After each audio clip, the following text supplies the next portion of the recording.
নমস্কার বন্ধুরা, আরেকটি নতুন পর্বে আপনাদের সকলকে স্বাগত। আপনি কি আর্থিক কষ্টে রয়েছেন? চেষ্টা করেও বারবার অর্থ আসছে না হাতে? তাহলে আজকের এই ভিডিওটি আপনার জন্য। আজ আমি শোনাতে চলেছি কুবের প্রণাম মন্ত্র, যা একবার শ্রবণ করলেই অর্থপ্রাপ্তির সুযোগ খুলে যেতে পারে। কুবের দেবতা হলেন ধনসম্পদের অধিপতি। শাস্ত্র অনুযায়ী যারা তাকে নিষ্ঠা সহকারে প্রণাম করেন, তার মন্ত্র শ্রবণ করেন, তার পূজা আরাধনা করেন, তাদের জীবনে ধনাগম নিশ্চিত হয়। এই মন্ত্রটি এতই শক্তিশালী যে অনেক সময় হঠাৎ করেই অর্থপ্রাপ্তি ঘটে, হোক সেটা চাকরির সুযোগ বা ব্যবসায় লাভ বা পুরনো পাওনা ফেরত। তবে মনে রাখতে হবে, বিশ্বাস ও নিষ্ঠাই আসল চাবিকাঠি। এই মন্ত্র শুধু শুনলেই হবে না, হৃদয় দিয়ে উপলব্ধি করলে তবেই ফল পাওয়া যাবে। প্রতিদিন সকালে এই মন্ত্র 11 বার শ্রবণ বা জপ করতে পারেন। অর্থকষ্ট ধীরে ধীরে দূর হয় এবং জীবনে সমৃদ্ধি নেমে আসে। বন্ধুরা, যদি আপনি এই মন্ত্রটি মন দিয়ে শুনে থাকেন, তাহলে এখন থেকে একটা হালকা পরিবর্তন আপনি টের পাবেন। বিশ্বাস রাখুন কুবের দেবতায়, আর দেখুন কিভাবে অর্থ, সুযোগ আর সৌভাগ্য ধীরে ধীরে আপনার দিকে আসছে।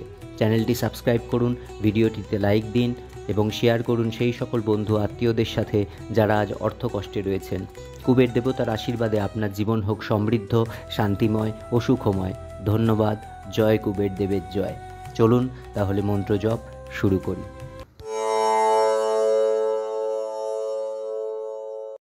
ওম কুবেরং ধনদং খড়ং দ্বিভুজং পীতবসनं প্রসন্নবদनं দেবং যক্ষগুজ্জক সেবিতম।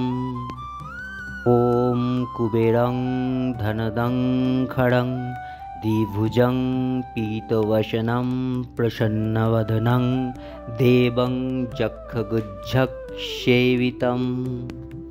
ওম কুবেরং ধনদং খড়ং দ্বিভুজং পীতবসनं প্রসন্নবদनं দেবং যক্ষগুজ্জক সেবিতম।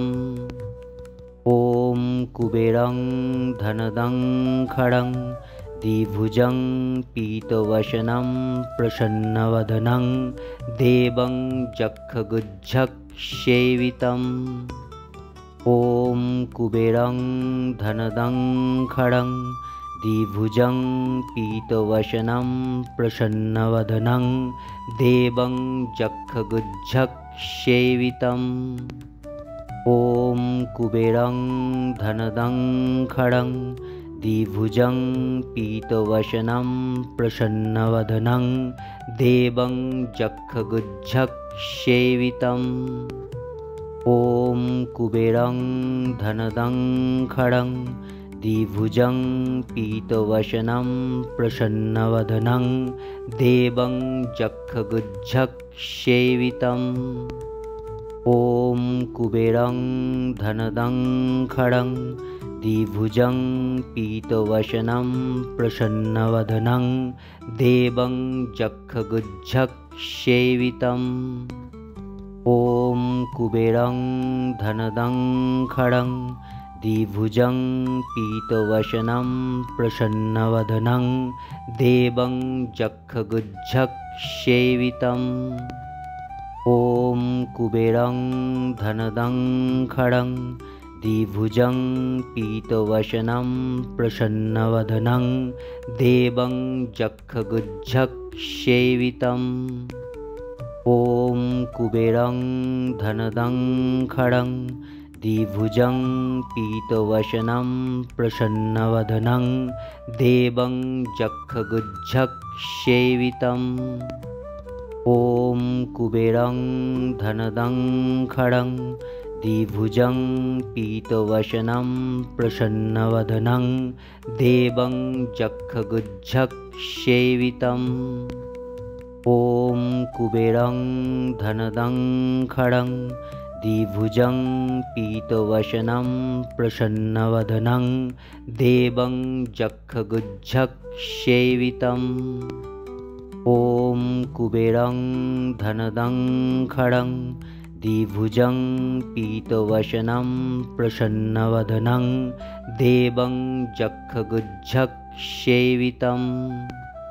ওম কুবেরং ধনদং খড়ং দ্বিভুজং পীতবসनं প্রসন্নবদनं দেবং যক্ষগুজ্জক সেবিতম। ওম কুবেরং ধনদং খড়ং द्विभुजं पीतवसनं प्रसन्नवदनं देवं जक्षगुज्जसेवितम्। ॐ कुबेरं धनदं खडं द्विभुजं पीतवसनं प्रसन्नवदनं देवं जक्षगुज्जसेवितम्। ॐ कुबेरं धनदं खडं द्विभुजं पीतवसनं प्रसन्नवदनं देवं जक्षगुज्जसेवितम्। ॐ कुबेरं धनदं खडं द्विभुजं पीतवसनं प्रसन्नवदनं देवं जक्षगुज्जसेवितम्। ॐ कुबेरं धनदं खडं द्विभुजं पीतवसनं प्रसन्नवदनं देवं जक्षगुज्जसेवितम्। ॐ कुबेरं धनदं खडं द्विभुजं पीतवसनं प्रसन्नवदनं देवं जक्षगुज्जसेवितम्। ॐ कुबेरं धनदं खडं द्विभुजं पीतवसनं प्रसन्नवदनं देवं जक्षगुज्जसेवितम्।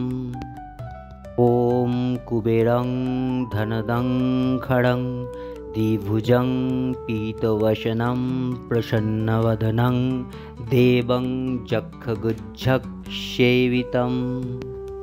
ॐ कुबेरं धनदं खडं द्विभुजं पीतवसनं प्रसन्नवदनं देवं जक्षगुज्जसेवितम्। ॐ कुबेरं धनदं खडं द्विभुजं पीतवसनं प्रसन्नवदनं देवं जक्षगुज्जसेवितम्। ॐ कुबेरं धनदं खडं द्विभुजं पीतवसनं प्रसन्नवदनं देवं जक्षगुज्जसेवितम्। ॐ कुबेरं धनदं खडं द्विभुजं पीतवसनं प्रसन्नवदनं देवं जक्षगुज्जसेवितम्। ॐ कुबेरं धनदं खडं द्विभुजं पीतवसनं प्रसन्नवदनं देवं जक्षगुज्जसेवितम्। ॐ कुबेरं धनदं खडं द्विभुजं पीतवसनं प्रसन्नवदनं देवं जक्षगुज्जसेवितम्। ॐ कुबेरं धनदं खडं द्विभुजं पीतवसनं प्रसन्नवदनं देवं जक्षगुज्जसेवितम्। ॐ कुबेरं धनदं खडं द्विभुजं पीतवसनं प्रसन्नवदनं देवं जक्षगुज्जसेवितम्। ॐ कुबेरं धनदं खडं द्विभुजं पीतवसनं प्रसन्नवदनं देवं जक्षगुज्जसेवितम्। ॐ कुबेरं धनदं खडं द्विभुजं पीतवसनं प्रसन्नवदनं देवं जक्षगुज्जसेवितम्। ॐ कुबेरं धनदं खडं द्विभुजं पीतवसनं प्रसन्नवदनं देवं जक्षगुज्जसेवितम्। ॐ कुबेरं धनदं खडं द्विभुजं पीतवसनं प्रसन्नवदनं देवं जक्षगुज्जसेवितम्। ॐ कुबेरं धनदं खडं द्विभुजं पीतवसनं प्रसन्नवदनं देवं जक्षगुज्जसेवितम्।